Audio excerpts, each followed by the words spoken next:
Chicago area shelters and food depositories provide meals for the city's homeless, but the canned, processed, and frozen food provided by these places is not always the most nutritious.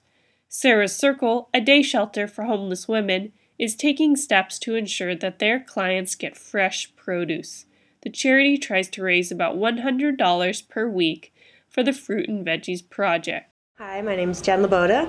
I'm a volunteer at Sarah's Circle, and I am the one that originally came up with the idea for the Fruit and Veggies Project, and I guess you'd say the coordinator. Last year I met with Kathy, the director of Sarah's Circle, and she told me about a project or a grant that they'd had a couple years ago for $1,000 to work with some local farms to get some fresh organic food for the ladies, that the cook could work with to make the meals a little more nutritious. It's kind of near and dear to my heart. I'm a big fan of fruits and vegetables and just like local farms and, cooking and nutrition, and I just have a passion for that stuff. So when she told me about it, I was very intrigued, but unfortunately she said that the grant was like a one-time thing. I talked to some friends and started brainstorming and decided that I could just raise the money to keep doing it. So that's what I've been doing since last summer. Development Assistant Elizabeth Dunn says that the women at Sarah's Circle have housing instability, which comes with insecurity about where they get their food. She says soup kitchens and shelters offer cheap and unhealthy food.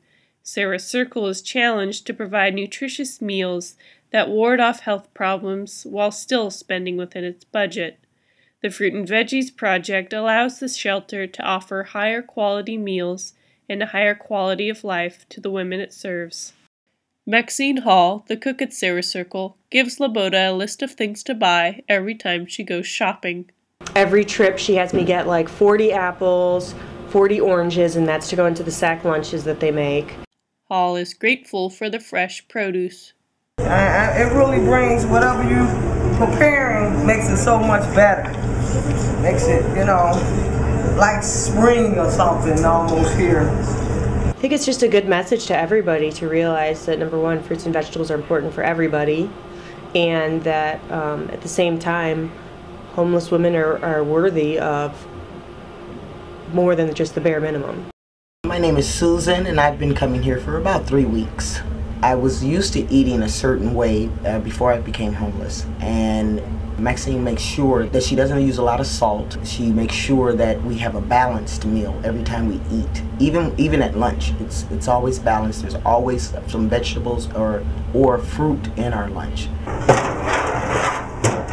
Well, the benefit is more healthier, and if you're in a shelter, you get what you get, so we try to bring in more fresh vegetables and, serve them with salad or serve them as a little side dish with a dip, and they seem to enjoy it a whole lot. I have COPD and bronchial asthma, and certain foods will trigger an allergic reaction in the form of an asthma attack. And I can tell you, since I've been eating here, I have not had an asthma attack or an allergic reaction to anything that Maxine cooks. Maxine's a great cook, and she does use the best. I believe she used the best in everything, including love. I'm Patty Hastings with the Everything Bagel.